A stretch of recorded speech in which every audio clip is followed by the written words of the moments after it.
Thank you all for joining us today. Today's hearing is on the President's proposals to help the long-term unemployed get back to work, which are part of his latest jobs plan. There's certainly bipartisan agreement on that goal of getting people back to work, but we need to do a better job helping all of the unemployed return to work, because today's short-term unemployed workers risk becoming tomorrow's long-term unemployed. For example, one of America's 14 million unemployed workers, Ms. Dawn Dean, will testify shortly about her experience since being laid off in June. She's not a long-term unemployed, but why should we wait until she reaches that stage before she gets effective help in getting back to work?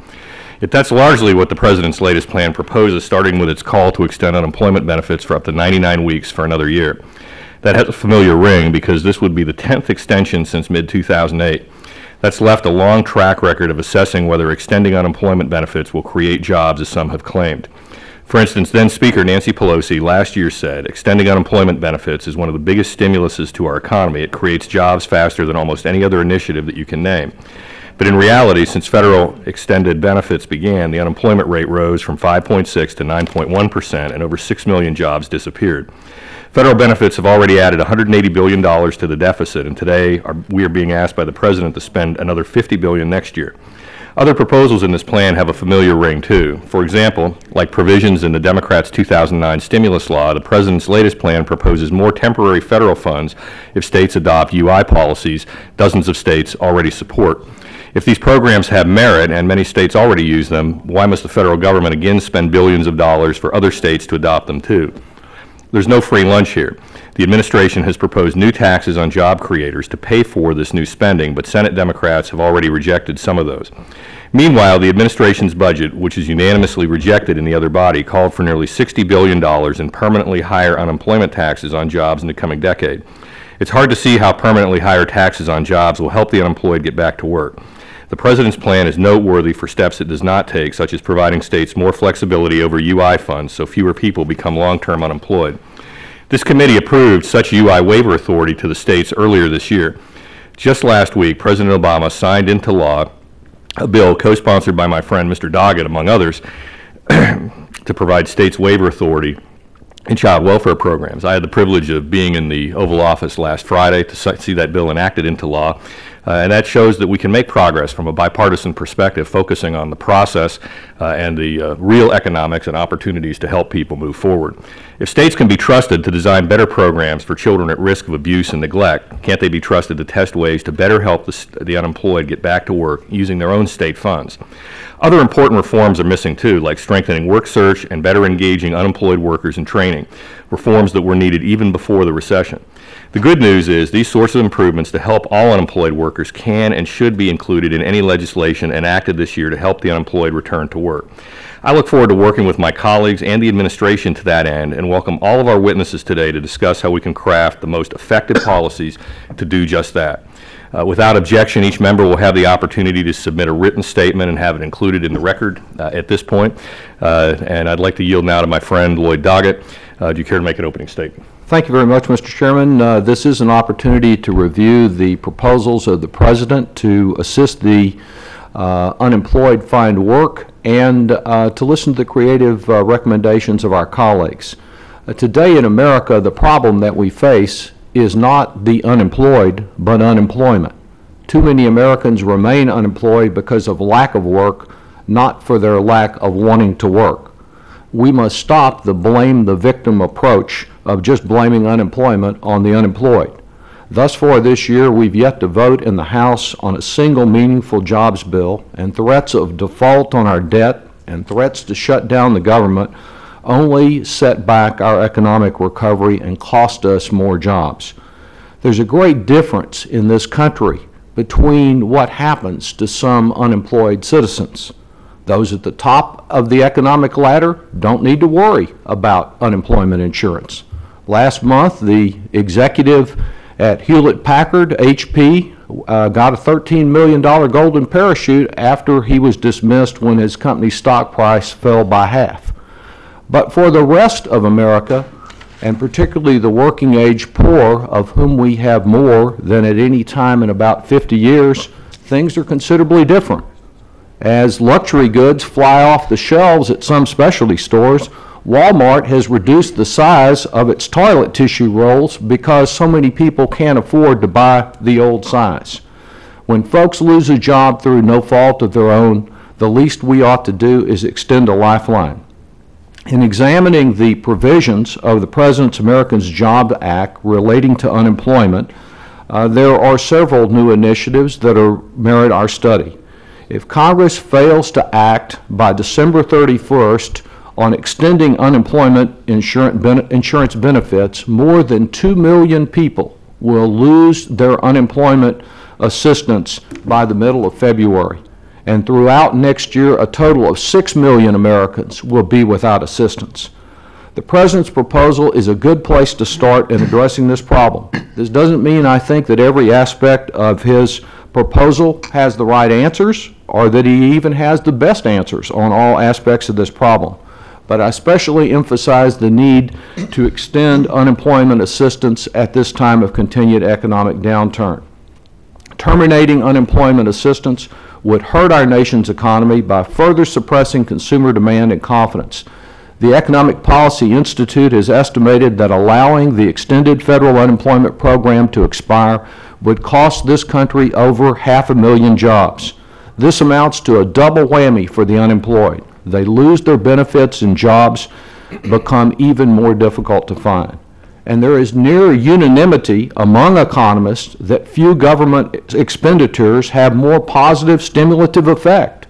It's true, it doesn't solve all the jobless problem in the country, but economists of all political stripes agree that one of the best ways to stimulate the economy is to make payments to those who have no choice but to spend those dollars immediately on the necessities of life. But things could get even worse for the unemployed if the proposal before the House Appropriations Committee to cut job training and unemployment services by 75% is effective. Finally, while there is much ballyhooing about the so-called Texas miracle, the unemployment rate in my state, 8.5%, stands higher today than at any time in the last quarter of a century. Our state is also a good example of what happens when ideological constraints and political imperatives produce decisions that harm both employers and employees. Let's hope that this hearing is just the first step in forging a stronger consensus that we must not abandon the millions of our neighbors who depend on unemployment insurance to make ends meet until they can be successful in securing a new job. Let's work together to move our economy forward and increase the opportunity for folks looking for work to find it. Thank you, Mr. Chairman. Thank you, Mr. Doggett. Before we move on to our testimony, I'd like to remind our witnesses that all oral statements need to be limited to 5 minutes.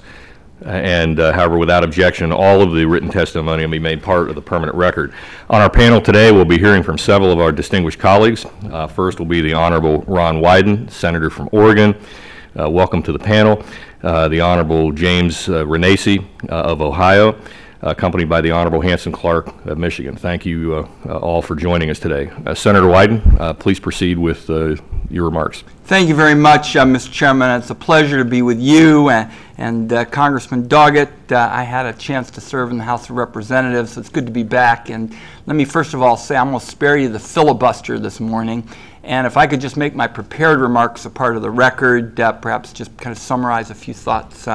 Without objection. Thank you, Mr. Chairman. I particularly appreciate the way you, Mr. Chairman, and others are looking at trying to find a bipartisan way to make some changes in the unemployment system to provide more opportunities for our workers, folks that are hurting, to get ahead. And what I want to do is just start this brief discussion by my belief that this isn't our grandparents' job market. I think we all understand that we saw our grandparents and our parents very often get caught up in the business cycle. You'd have bad weather, there'd be an increase in the price of raw materials, something like that. They'd be unemployed for a few months, 6, 8 months, but their jobs would come back. We know today a lot of these jobs are not coming back, and we have to start with that kind of basic proposition. And so I come to offer the theory that in a bipartisan way we could start with the proposition that a significant number of folks who are unemployed are essentially today treading water in the unemployment system with no way of getting ahead. And these are folks who now have one of two choices. They got these two choices, which aren't particularly good for them and they aren't particularly good for taxpayers. And that means that they can take their unemployment check and keep looking for jobs that no longer exist. Or they can take their unemployment check and go into a training program that is not as valuable as the knowledge in their head and their work ethic in their body.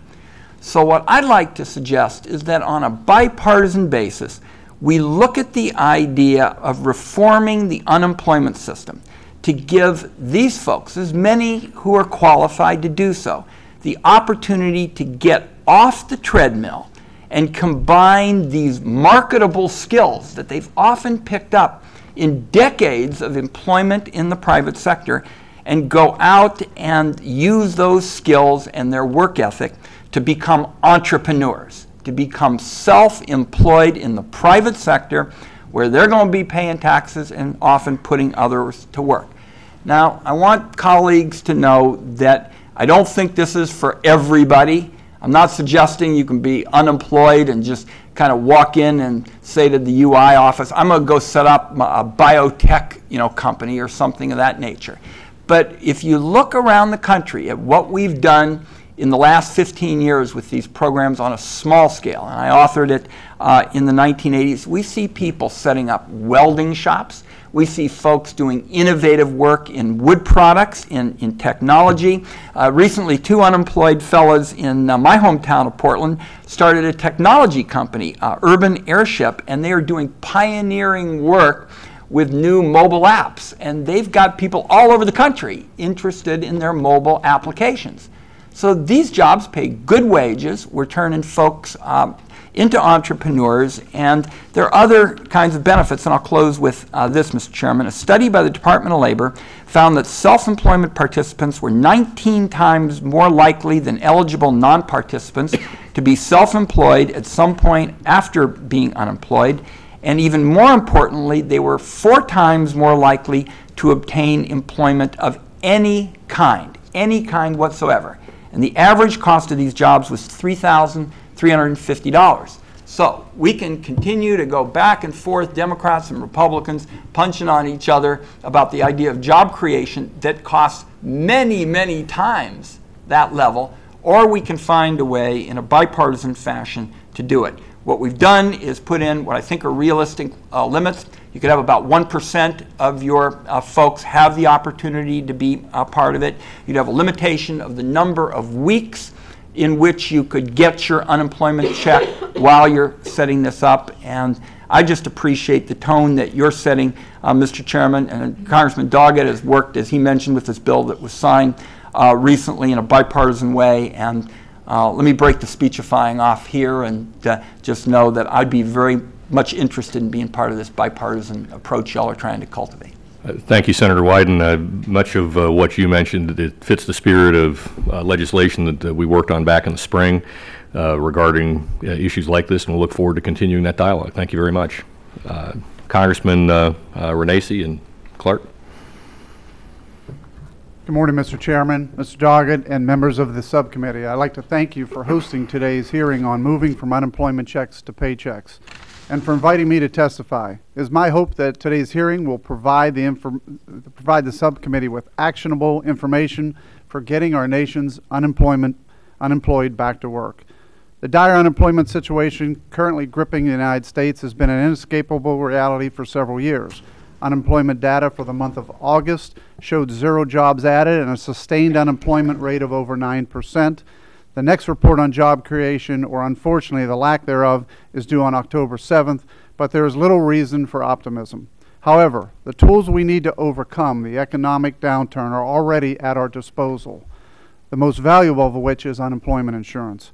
Significant employment opportunities can be created by allowing the states to leverage unemployment insurance into job creation. There is no silver bullet to returning America back to work, but creating an incentive for both employers and job seekers through unemployment insurance is an important first step. I have introduced a bill with bipartisan support entitled Employ Act H.R. 2137 that would create this dual incentive. The unemployment benefit to the business, the The Employ Act would allow states to develop an optional program for providing a percentage of the unemployment benefit to a business willing to hire an individual at a rate higher than the normal benefit amount. The purpose of this program is simple: provide businesses with an incentive to hire through reduced risk, provide individuals with an incentive to work through increased pay, and reduce costs of the government by paying only a percentage of the unemployment benefit to the eligible businesses. As stated, the Employ Act is not a panacea for the joblessness crisis the United States is currently facing, but it is a crucial step in the right direction. I again thank the subcommittee for inviting me to testify here today, and I look forward to answering any questions you may have. I also look forward to hearing the ideas presented by my colleagues here today. Congressman Clark. Chairman Davis, Ranking Member Doggett, subcommittee members, my name is Hanson Clark. I represent the metropolitan region in this country that has lost more jobs than any region over the last 10 years, metropolitan Detroit. People in Metro Detroit, they need work. They're desperate for work. This Employ Act would provide the people that I represent a chance to get on-the-job training, but also an opportunity to get a job long-term. This is important. I'm going to be brief. When you put folks in Metro Detroit back to work, even though our area has been so hard hit economically, we have the best manufacturing know-how still. We've got a great trained workforce. When you put our folks in Detroit back to work, you put this country back to work. We can create more new advanced manufacturing jobs. But I'm not here just talking to you today as a member of Congress representing Michigan's 13th District. I also want to share with you my experience during the last Great Recession that we had here in this country during the 1980s. I was a young man in my early 20s. I had already lost my family. They had died by the time I was 19. I had no brothers and sisters. I had dropped out of college. I'd been out for years. And I lost my income. I lost my food stamps, and then I gave up completely. I knew that there was no way I was going to be able to make it in life. This is the tremendous tragedy right now with folks who are unemployed. I know that feeling. I could see it in their eyes. People in Detroit are tough, but they've given up. They don't think that they have a chance anymore. This Employ Act gives people some confidence in themselves by putting them back to work, putting them in a work situation where they can work with a team. They can see that the value that they have to a company, to themselves, and to this country. The other reason why I wanted to be here today, I wanted to show this Congress and to show this country that a Republican like Jim, a Democrat like me, that we can work together and we're committed to put our people back to work.